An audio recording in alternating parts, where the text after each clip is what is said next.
우리 수험생 특별기도에 오신 우리 수험생들 특별히 우리 환영하고 축복합니다. 이런 이야기를 들으면 기쁘기보다는 마음이 아마 답답할 것 같습니다. 이제 며칠 남지 않은 시험 일 때문에 아마 마음에 숨통이 조여오는 것 같은 느낌도 드실 줄 압니다. 그러나 어려운 문제를 풀어내었을 때 오는 쾌감은 사실 무엇과도 비교할 수 없는 기쁨이기도 하죠. 우리가 등산을 힘들게 하는 이유가 뭐겠습니까? 그건 산 정상에 올랐을 때 찾아오는 그 쾌감과 성취감은 그 과정의 고통을 다 잊게 할 만큼 충분한 보상이 되기 때문에 우리는 등산을 합니다. 힘들게 땀 흘리며 숨차지만 그래도 등산을 합니다. 그 쾌감과 성취감뿐만 아니라 내 건강에도 아주 유익하기 때문에 육신에는 좀 피곤함이 있지만 그러나 그것이 가져다주는 여러 가지의 축복이 소망되기 때문에 등산의 고통을 등산의 즐거움으로 바꾸어낼 수 있게 만드는 겁니다. 오늘 이 자리에 참석하신 우리 모든 수험생 여러분, 지금까지 참으로 힘든 시간을 잘 견뎌 오셨습니다. 힘써 공부해도 성적은 올라갈 생각을 안 하는 그 고통 속에서도 잘 견뎌 주셔서 감사합니다. 수능장에 들어가기까지 여러분 눈물 한번 안 흘려본 수험생은 아마 별로 없을 거라고 생각합니다. 왜 눈물을 흘리겠습니까? 답답하기 때문에 그렇습니다. 내가 생각한 만큼 되지 않기 때문에 그렇고 남들은 쉽게 되는 것 같은데 나만 안 되는 것 같아서 저주스러운 마음이 우리 마음에 들기 때문에 나도 모르게 눈물이 흐르는 겁니다.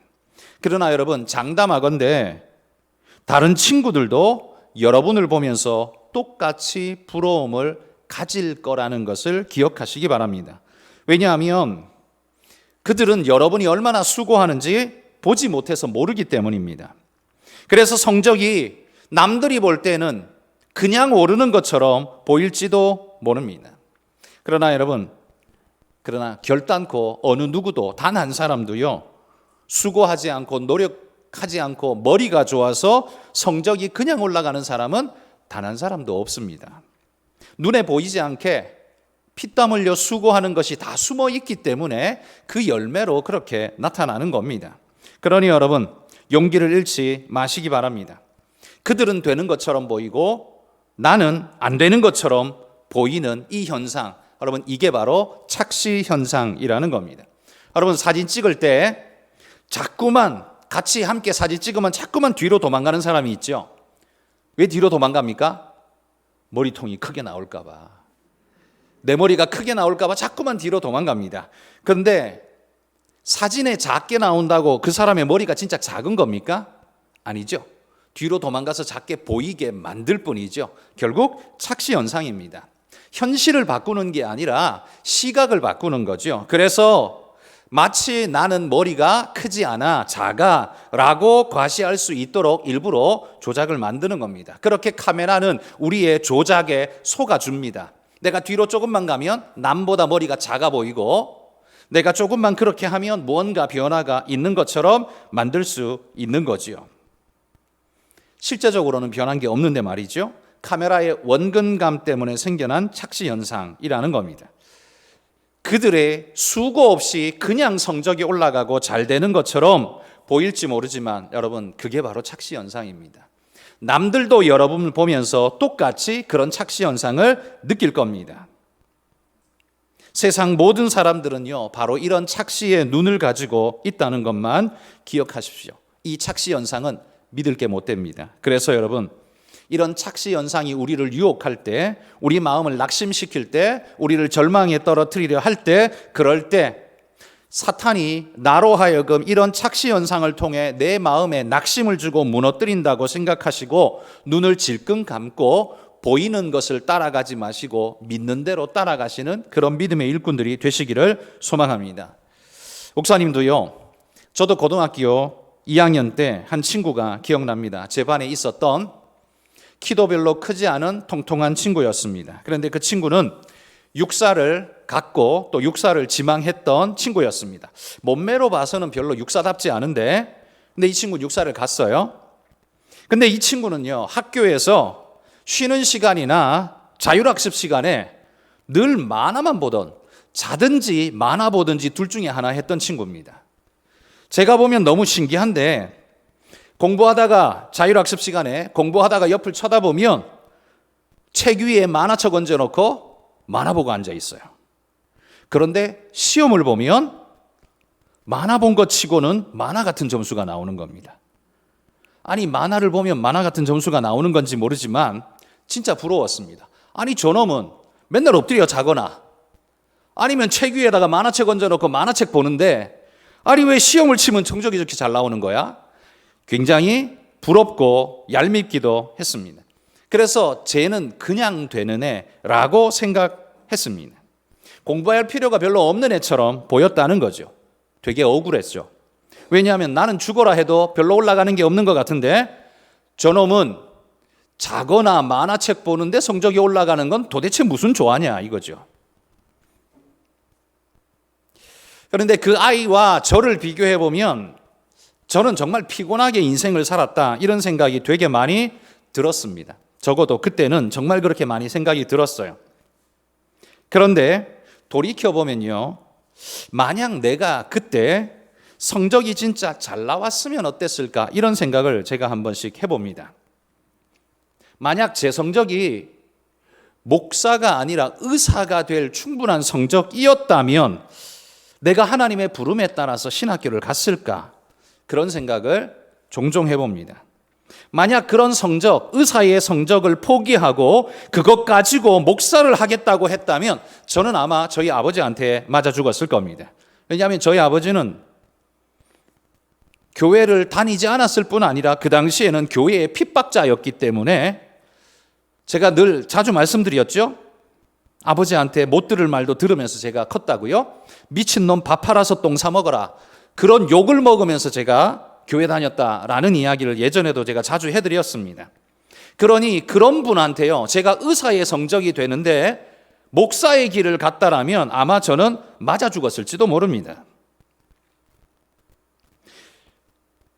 아버지한테 맞아 죽는 건 둘째치고 만약에 제가 의사의 성적이었다면 아버지보다도 내 안에 일어나는 유혹이 훨씬 더 크지 않았을까 이런 생각을 해봅니다. 왜냐하면 꼭 목사가 될 필요가 있나? 꼭 목사가 되어야만 하나님께 영광 돌리나? 내가 좋은 의사가 되는 것도 하나님의 영광 돌리는 것 아닌가? 라고 우리는 충분히 생각할 수 있습니다. 그렇습니다. 우리는 좋은 의사가 되어도 하나님께 충분히 영광 돌릴 수 있습니다. 그런데 만약 하나님이 나를 목사로 불렀다면, 하나님이 나를 그렇게 불렀다면 목사가 되는 것이 하나님께 영광된 일이지 의사가 되는 게 하나님께 영광된 일은 아니라는 사실이죠. 아마도 나는 스스로 이런 이유를 들이대면서 내가 목사의 길을 가지 않는 것을 정당화시키면서 스스로 가지 않도록 스스로 아마 그렇게 바리케이트를 쳤을지 모릅니다. 그러나 하나님께서는 제가 연약한 자인 줄 아시기에 제가 그렇게 열심히 했는데도 성적은 쭉쭉 올라가지는 않았던 것 같습니다. 이게 물론 제 변명으로 들리실지 모르지만 저는 게으르지 않았습니다. 지금도 자신 있게 말할 수 있는 건 저는 언제나 게으르게 사는 걸 죄라고 생각하는 사람이기 때문에 지금도 열심히 살기 위해서 굉장히 노력합니다. 누구는 저 목사는 도대체 방에 처박혀서 뭘 하나, 어디 나오지도 않고 도대체 저것은 뭐 하나 라고 생각할지 모르지만 저는 저대로 바쁘다라고 말씀드렸죠. 저는 제 인생을 허투루 보내는 시간을 굉장히 아까워하는 사람입니다. 그래서 뭘 해도 해야 되는 그런 사람입니다. 근데 집에 가면 이제 풀어 헤치고 쉽니다. 그 대신 내가 내 사역의 시간 있는 동안만큼은 내가 뭘 해도 해야 된다라고 생각하고요. 항상 뭘 합니다. 저는 공부도 그렇게 했습니다. 고3 때까지 늘 그렇게 했습니다. 항상 새벽 1시까지 하고 6시 반에 일어나서 학교 가는 게 제 스케줄이었고요. 학교에 야자 끝나고 오는 길에는 혼자 교회에 들어가서 잠시라도 기도하고 집에 갔던 게 그게 제 코스였습니다. 고3 때 여름 수련회가 있는데 여름 수련회 고민하다가 고3인데 그러고 하루 빼먹고 도대체 양심에 찔려서 안 되겠다 하고 하루 빼먹고 수련회를 갔습니다. 갔다가 전도사님한테 엉덩이를 맞았습니다. 그 전도사님이 바로 우리 형입니다. 저는 여러분에게 분명히 말할 수 있는 건 저는 게으르게 공부하지 않았습니다. 지금도 게으르지 않지만 학교 다닐 때도 게으르지 않았습니다. 저는 최선을 다해서 했습니다. 그래서 내린 나의 결론, 나는 머리가 나쁘다. 그렇게 했는데도 성적이 그렇게 안 올라가는 거 보면 분명히 이거보다는 더 올라가야 될 것 같은데 그게 아닌 거 보면 나는 분명히 머리가 나쁘다. 저는 그렇게 결론을 내렸습니다. 그런데 지금에야 말이지만 제 성적이 더 올라가지 않은 것이 지금으로서는 더 감사한 일이다, 이런 생각을 합니다. 왜냐하면 내가 고민하지 않고 하나님 말씀에 더 순종할 수 있는 오히려 그런 빠른 길이 되었구나라는 생각을 합니다. 내가 만약에 목사의 성적이 아니라 의사의 성적이었다면 내가 얼마나 고민했고 그 길을 제대로 갈 수 있었을까라는 걱정이 지금 생각해보면 참 많이 듭니다. 하나님께서 나의 연약함을 아시기에 야, 너 의사 성적 나오면 너는 내 말을 귓등으로도 안 들을 거야. 내가 이렇게 딱 눌러놓을 테니까 힘들지만 참아. 하나님이 그러셨는지도 모르겠습니다. 이건 물론 제 변명일 수 있습니다. 그러나 여러분, 하나님께서 나를 눌러주신 그것이 그때에는 정말 힘들었고 어려웠고 괴로웠으면 지금 돌아보면 지금은 감사입니다. 왜냐하면 제 인생길에서 헛짓거리하지 않고 무가치한 삶을 살지 않고 돈 따라다니는 인생 그렇게 살지 않고 주님 따르면서 여기까지 왔습니다. 남들 그렇게 선호하는 대학생활 캠퍼스 낭만이라는 게 저는 없었습니다. 저는 대학 1학년 때부터 거의 전도사처럼 쫓아다녔고 대학 1학년을 마치고 난 다음에는 진짜 전도사가 되어서 낮이든 밤이든 늘 그때부터 21살 때부터 늘 전도사로서 교회 사역을 했습니다. 그래서 저는 캠퍼스의 낭만 이런 거 모릅니다. 누려본 적이 없습니다. 남의 학교의 축제에 찾아가서 그 축제를 즐기고 해본 적이 한 번도 없습니다. 저는 오직 교회를 갖고 오직 그 사역만 했고 그 사역이 오늘까지 여전히 이어지고 있습니다. 이게 남들이 볼 때는 굉장히 재미없고 드라이한 삶이라고 말하실 수 있을지 모르지만 저는 그 삶에 후회하지 않습니다. 제가 그때 닦아놓은 밟아온 그 길이 오늘 나를 이렇게 만들었다라고 저는 그렇게 믿기 때문에 저는 그때의 삶을 후회하지 않고 저는 그때의 삶을 기쁘게 받아들입니다.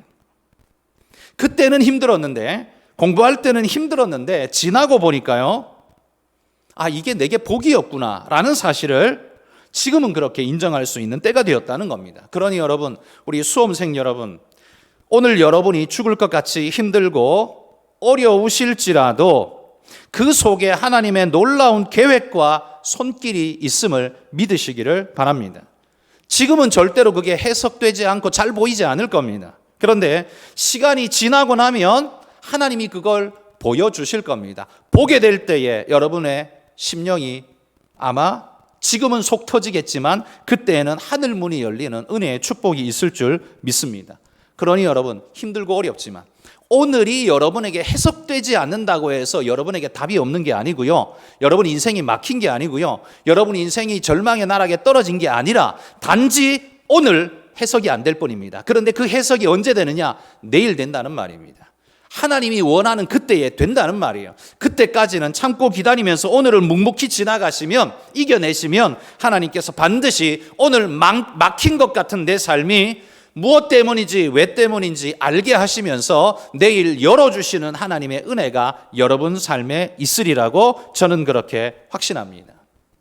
여러분, 오늘 말씀은 다니엘의 이야기를 해보려고 합니다. 제가 설교 제목으로 수험생 다니엘 이렇게 제목을 한번 잡아봤습니다. 수험생 다니엘, 어떤 시험에 임해서 그가 수험생이었을까요? 다니엘의 시험은요, 인생 전체가 쑥대밭이 되고 혼란과 혼돈 속에 휘몰아치는, 성적 안 나오는 정도가 아닙니다. 외부적 환경이 완전히 폭삭 망해버린, 완전히 죽음의 나락에 떨어져 버린 그런 가운데에서도 인생의 길을 잡아가라는 하나님의 시험, 하나님의 그 명령 앞에 그가 서게 된 겁니다. 이게 바로 다니엘의 시험이었습니다. 당시 다니엘의 현실을 한번 설명해 드리면, 다니엘은요, 유다라는 나라의 멸망기에 태어난 아들이었습니다. 10대 중반쯤 되었을 때 나라가 바벨론이라는 거대 제국에 망해버렸습니다. 우리나라로 치자면 이런 거죠. 대한민국이 저 중국이라는 거대 나라가 물밀듯이 들어와서 그냥 짓밟아서 멸망시켜버렸다. 딱 그 모양입니다. 유다 나라에 바벨론이라는 거대 제국이 말발굽으로 다 짓밟아버리고 나라를 초토화시켜버린, 그렇게 들어와서 모든 여자들을 다 겁탈하고 모든 재산들은 다 빼앗아 가버리고 이유 없이 막 죽이고, 그 다니엘이 가지고 있었던 유리한 그의 신분과 직책, 이런 것들은 아무짝에도 쓸모없는 쓰레기가 되어버린 상태. 나라가 망해버렸으니 그의 귀족 계급 이런 게 무슨 의미가 있겠습니까? 바벨론 군사들이 내놓으라고 말하면 줘야 되고, 때리면 맞아야 되고, 죽이면 죽어야 하는 게 그 당시 다니엘이 처한 상황이었습니다. 여러분보다 수천 배 더 어려운 상황이었다는 거죠. 다니엘은 자신의 삶을 꽃피워보기도 전에 그 10대 중반의 나이에 절망의 상황에 그냥 떨어져 버렸습니다. 눈앞에 펼쳐진 지옥 같은 현실. 다니엘은 바로 그곳에서 하나님의 첫 번째 시험을 만난 겁니다. 그 시험의 제목이 뭐였냐? 원망할 것이냐? 소망할 것이냐? 이런 상황 속에 너는 원망할 것이냐? 소망할 것이냐? 이게 그에게 주어진 시험이었습니다. 여러분, 이런 형국에 누가 소망할 수 있습니까? 원망하는 게 당연하죠.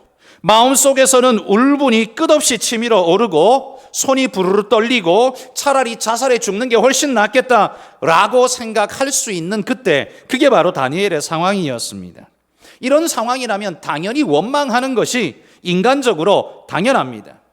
이거 내가 잘못해서 나라가 이 꼴이 된 것도 아닌데 저 미련하고 어리석은 정치 지도자들 때문에 나라는 이 꼴이 되고 말았고, 그들 때문에 백성들은 죽음과 치욕에 떨어질 수밖에 없고, 이 정도면 원망하는 게 당연한 것 아닙니까? 게다가 다니엘은 귀족의 아들이었습니다. 신분 자체가 귀족이었단 말이에요. 고대 사회의 신분이 귀족이면요, 가만히 있어도 부자로 사는 시대였습니다. 귀족은 가난할 수가 없는, 제도적으로 가난할 수가 없는 존재였죠. 개인의 능력이 있든 없든 상관없이 잘 살 수 있는 조건을 가진 시대였습니다. 그런데 나라가 망해버렸으니 자신이 그 나라의 귀족 출신이라는 게 무슨 쓸모가 있겠습니까? 귀족의 자제나 천민의 자제나 바벨론의 군사 앞에서는 다 똑같을 수밖에 없는 상황에 떨어져 버린 거죠. 여러분, 우리가 이런 상황을 만나면요, 보통 모두 다 삶을 포기하게 됩니다. 왜? 절망의 폭이 너무 크기 때문입니다. 천민들에게 이런 상황이 주어지면 사실 이전의 삶도 별로 좋지 않았기 때문에 절망의 나락의 깊이가 별로 깊지 않습니다. 그런데 귀족 같은 존재는요, 왕처럼 살다가 지금 종의 상태가 되어버린 이 나락의 깊이가 너무 깊어가지고요, 절망의 깊이가 이 천민들하고 평민들하고는 수준이 다른 고통과 아픔에 떨어지게 됩니다. 이럴 때 이런 때의 사람들은 삶을 포기하죠. 자포자기라고 합니다. 스스로 자기를 포기하고 내려놓는 겁니다. 그래서 될 대로 되라는 식으로 자기 삶을 내팽겨 쳐버립니다. 왜? 환경과 여건이 이 모양 이 꼴이니 내가 뭘 한들 뭐가 되겠어. 그러니 될 대로 되라는 식으로 그냥 내팽겨 치는 겁니다. 죽이면 죽는 것이고. 그런데 여러분, 이런 자포자기하는 사람들의 공통점이 있습니다. 뭐냐 하면 100% 망한다는 겁니다. 환경 여건이 어려운 사람은 100% 망하는 게 아닙니다. 그 중에 살아날 수 있는 사람 많습니다. 그런데 아무리 조건이 어떻든지 간에요, 스스로가 자포자기해버린 사람, 자기를 포기해버린 사람은요, 100% 망하게 되어 있습니다. 그건 살릴 방법이 없습니다. 눈앞에 방법이 전혀 보이지 않았지만 다니엘은요, 포기하지 않았습니다. 끝까지 삶을 포기하지 않았습니다. 포로로 끌려가는 절망의 상황을 만나도 포기하지 않았습니다. 어떻게 포기하지 않을 수 있었을까요? 그 10대 소년이, 여러분이 수능생이라면 여러분은 다니엘보다 나이가 많은 겁니다. 포로에 끌려가는 다니엘보다 지금 여러분이 나이 많은 거예요. 여러분은 19살 정도 되나요? 수험생이면 19, 20, 21 이렇게 되겠죠? 다니엘은 여러분보다 훨씬 어렸는데도 여러분보다 훨씬 더 극한의 상황 속에서도 포기하지 않았습니다. 왜 포기하지 않을 수 있었을까요? 무슨 기대가 남아서 포기하지 않을 수 있었을까요? 사실 그들에게 주어진 상황과 여건으로는 100% 절망입니다. 답이 없습니다. 그런데 그런 상황에서도 다니엘은요, 오직 하나님께서는 이 절망의 순간에서도 꽃을 피우신다라는 소망을 잃지 않고 붙잡고 있었다는 거죠. 여러분, 하나님이 우주와 천지 만물을 창조하신 것을 여러분 잘 아시죠? 꽃이 피고 찬란한 햇살이 부서지고 산들 바람이 우리의 귓전을 때리고 열매를 맺고 그 꽃향기가 우리의 코를 간지럽히는 아름답고 찬란한 세상, 이 얼마나 멋진 세상입니까? 그런데 여러분, 그 멋진 세상이 창조되는 그 배경은 무엇인 줄 아십니까? 창세기 1장 1, 2절에 보시면 성경에 이렇게 말합니다. 그런 멋진 세상이 창조된 배경은 태초에 하나님이 천지를 창조하시니라. 땅이 혼돈하고 공허하며 흑암이 깊음 위에 있고 하나님의 영은 수면 위에 운행하시니라. 이렇게 말합니다. 잘 보십시오. 창조를 시작하시던 때의 상황은 멋지고 아름다운 상황에서 꽃이 피고 열매 맺고 향기 나는 세상으로 만들어진 게 아닙니다. 창조되어지던 그 배경의 때는 성경이 이렇게 말합니다. 혼돈하고 공허하며 흑암이 깊음 위에 있는, 혼돈, 공허, 흑암, 이게 창조의 배경이라는 겁니다.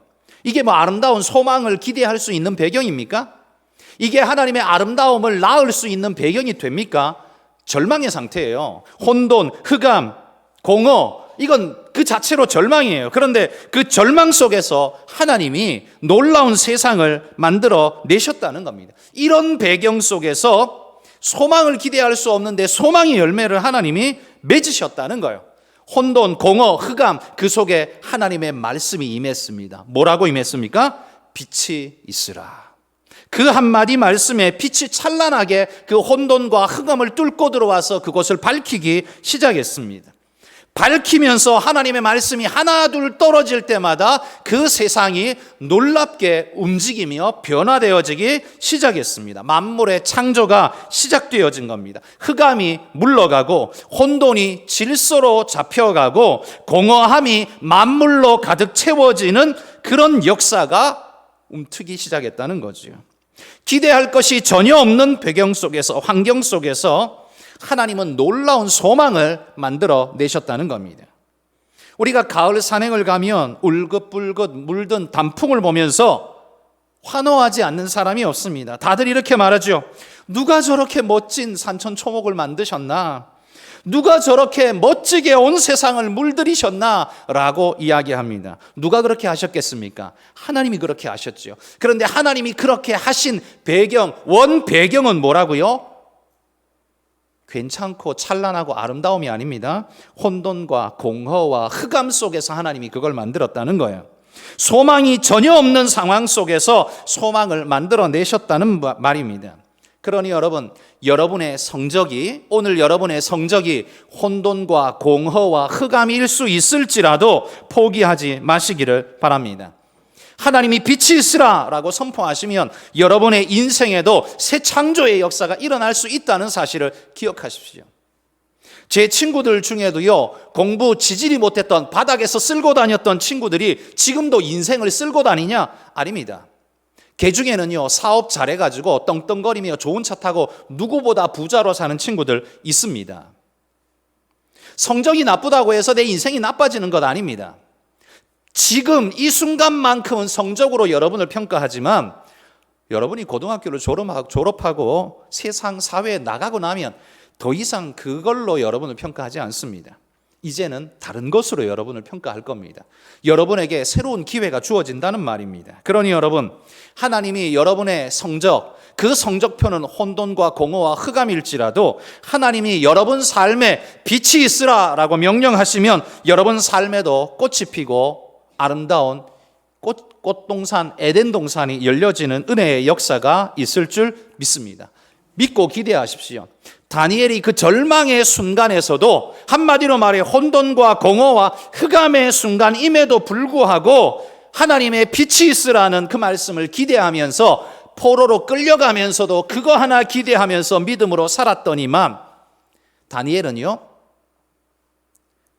나라에 나라를 걸쳐가면서 총리의 직분을 했던 가장 위대한 사람, 늙어 죽을 때까지 총리직에 있었던 사람, 정말 위대하고 어마어마한 사람이 되었습니다.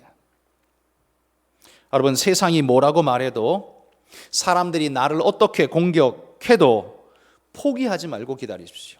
세상이 조금만 건드리면 난 안 돼, 난 원래 안 돼, 난 아무것도 못해 라고 말하는 순간 여러분은 못하는 겁니다. 그럴 수밖에 없습니다. 옆에서 사탄이 박수를 치면서 쾌재를 부를 겁니다. 내가 앞에서도 말했죠. 포기하는 자, 자포자기하는 자는 환경이 어떻든지 간에 살아날 방법이 없다고요. 그런데 포기하지 않는 자에게는 환경이 어떠하든지 간에 살아날 길이 반드시 주어지게 됩니다.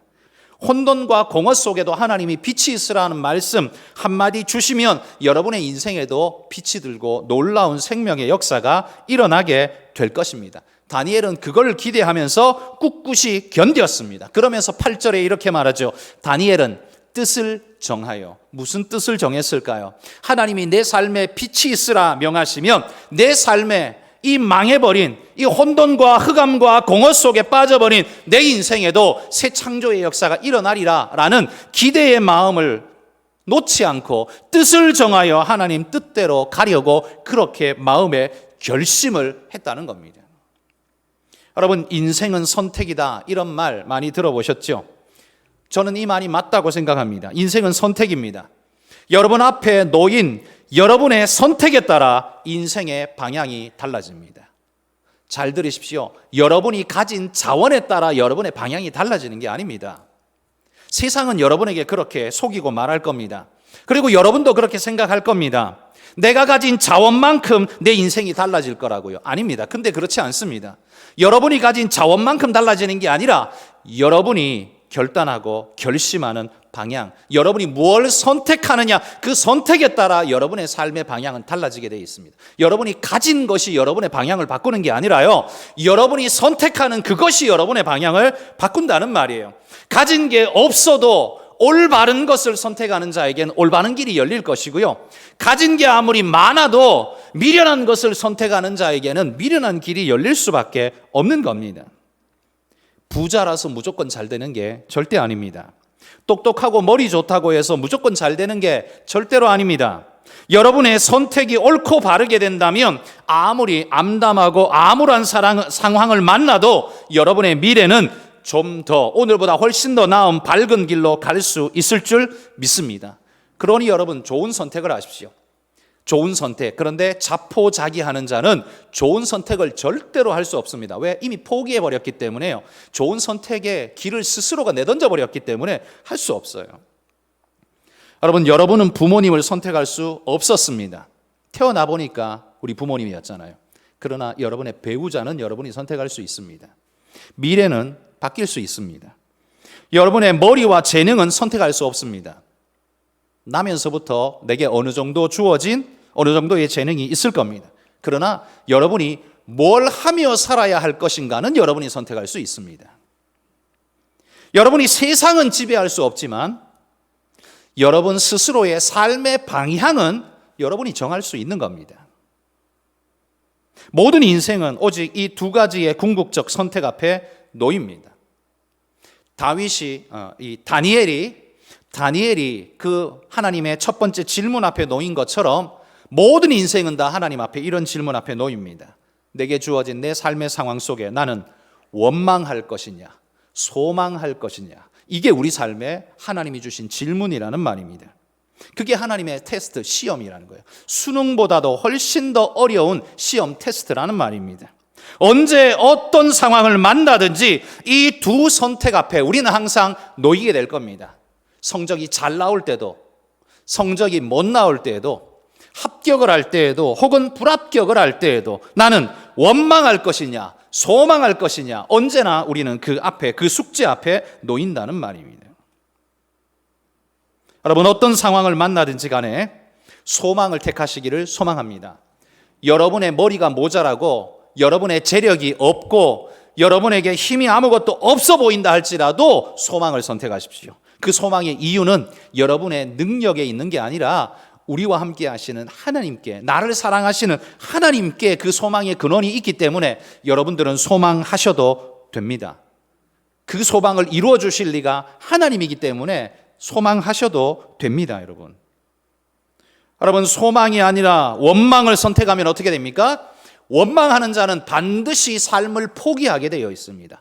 그리고 삶을 포기하는 자는 자동으로 인생이 절망의 나락에 떨어지게끔 되어 있습니다. 그래서 원망하는 자는 멸망하게 되어 있습니다. 이건 그냥 인생의 순리입니다. 도식입니다.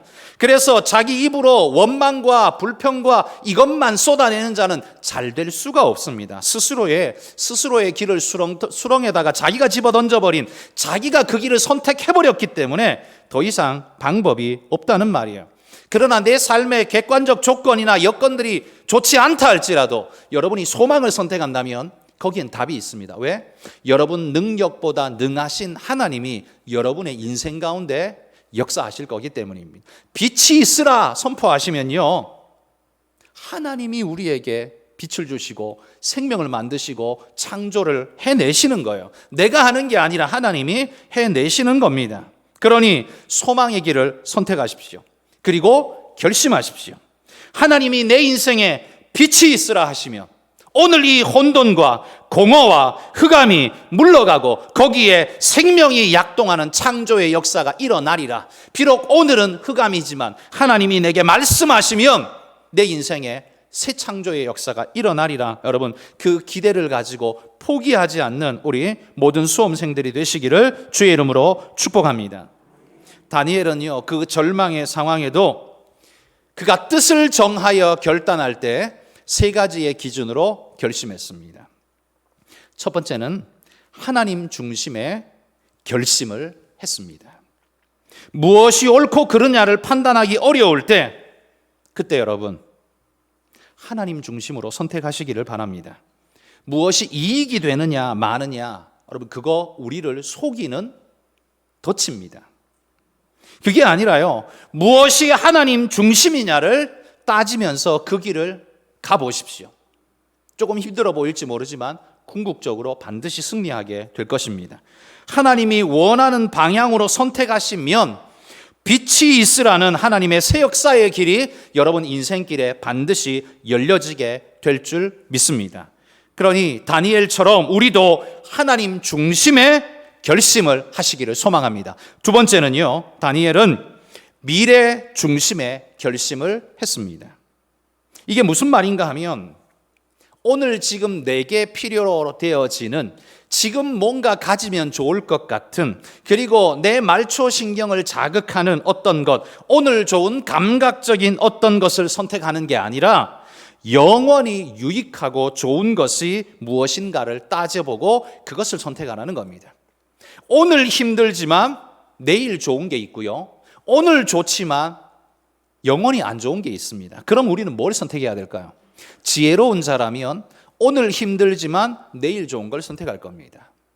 그게 한약 같은 거 아닙니까? 입에는 쓰지만 몸에는 좋은 미래 중심의 선택을 하십시오.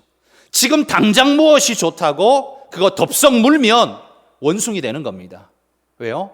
조삼모사가 원숭이 이야기에서 나온 거 아닙니까? 그러니까 우리가 가축 수준이 된다는 말이에요. 당장 좋은 거, 오늘 하고 싶은 거, 오늘 먹고 싶은 거, 오늘 갖고 싶은 거, 오늘 쓰고 싶은 거 다 해버리고 나면 내일은 뭐예요? 거지가 되는 거죠. 그럼 좋은 선택이라 할 수가 없습니다. 우리의 선택, 그건 하나님 중심이면서 두 번째는 미래 중심적이어야 합니다. 그래서 오늘 좋은 것보다요, 세상에서 좋은 것보다 영원히 좋은 것, 하나님이 기뻐하시는 영원히 좋은 것, 여러분 그게 진짜 좋은 것입니다. 그걸 선택하시길 바랍니다. 세 번째는요, 다니엘은 가치 중심의 결심을 했습니다. 무엇이 가치 있는 일인가를 찾았다는 말입니다.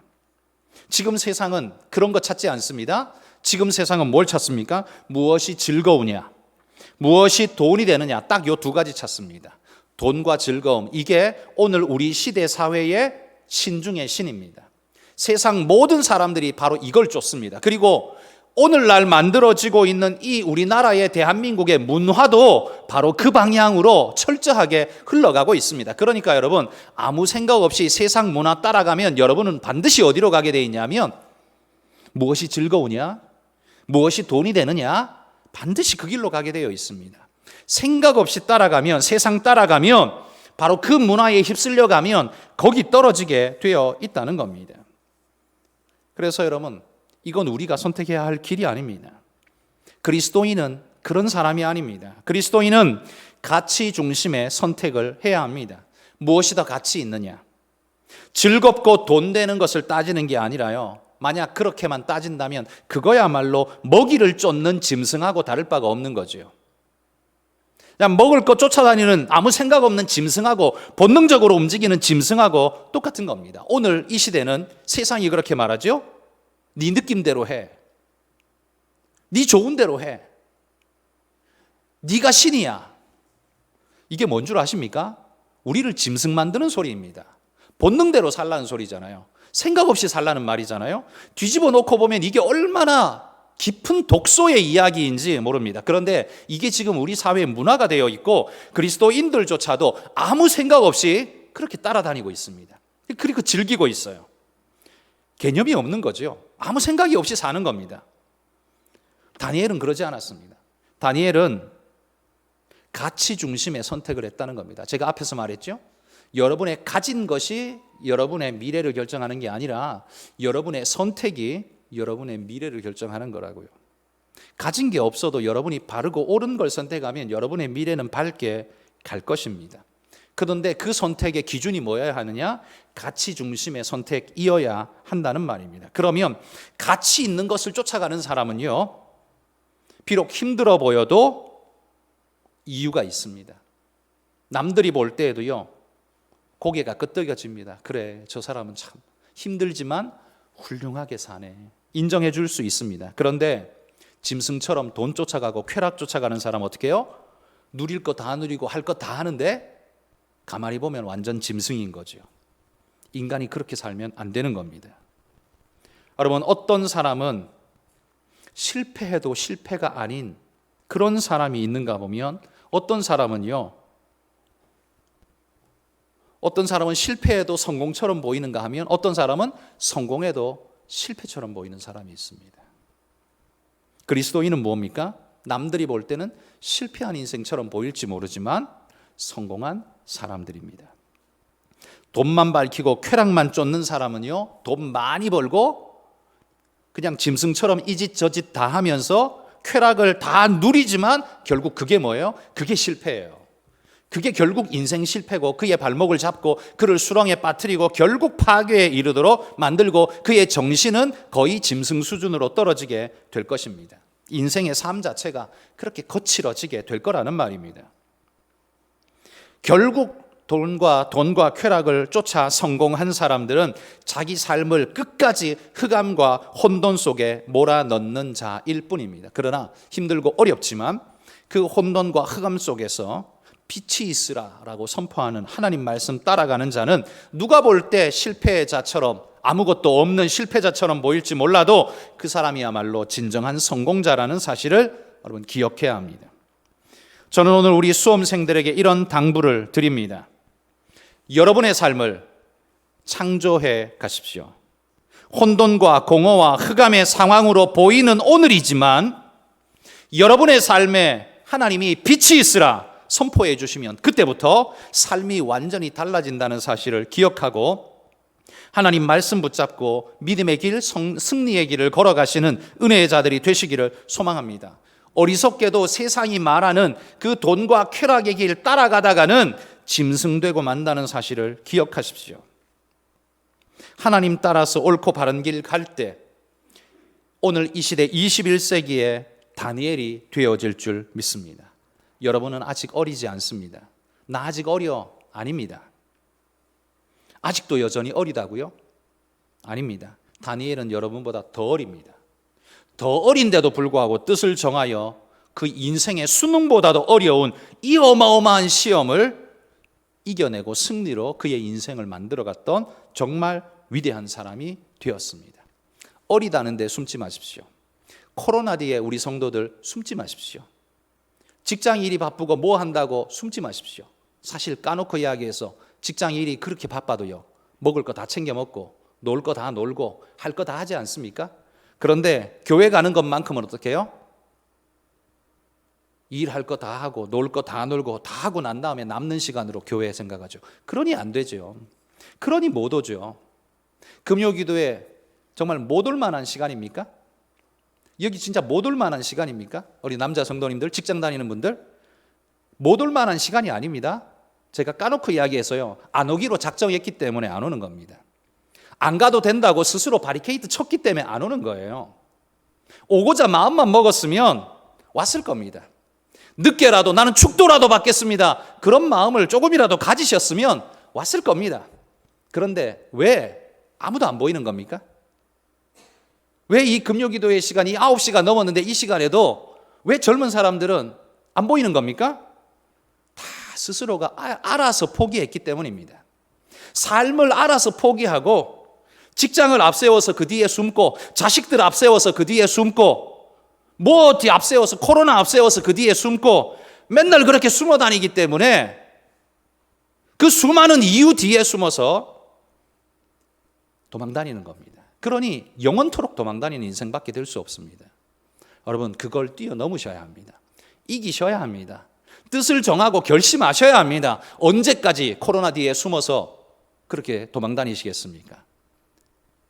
우리 믿음의 선조들의 일사각오의 정신, 뭐 기도할 때만 말할 때만 그럴듯한데 정작 자기 삶에는 일사각오가 뭐예요? 죽기 살기로 살려고 덤비는 거죠. 하나님 앞에 내가 죽어도 예배드리다가 죽겠습니다, 이런 각오가 있다면 감히 이 모양일까요? 감히 이 수준일까요? 우리의 신앙이 요 모양 요 꼴일 수 있을까요? 아닐 겁니다. 결단하십시오. 오늘 수능생들 인생의 첫 단추를 열어가시면서 핑계 뒤에 숨지 마십시오. 핑계 뒤에 숨지 마십시오. 여러분이 뭘 선택하느냐, 그게 여러분 인생을 만드는 겁니다. 여러분 인생은 여러분이 창조하는 겁니다. 뭘 선택하느냐에 따라 거기 하나님이 복을 부으시면 그때부터 진짜 창조가 일어나는 겁니다. 여러분, 주어진 게 많아서 조건이 좋은 사람 복된 겁니다. 그렇지만 그거보다 더 복된 사람은 조건이 나쁨에도 불구하고 옳고 바른 것을 선택하고 옳은 길로 힘써 달리는 사람, 그 사람이 진짜 훌륭한 사람입니다. 여러분, 그런 사람들이 되시기를 주의 이름으로 축복합니다.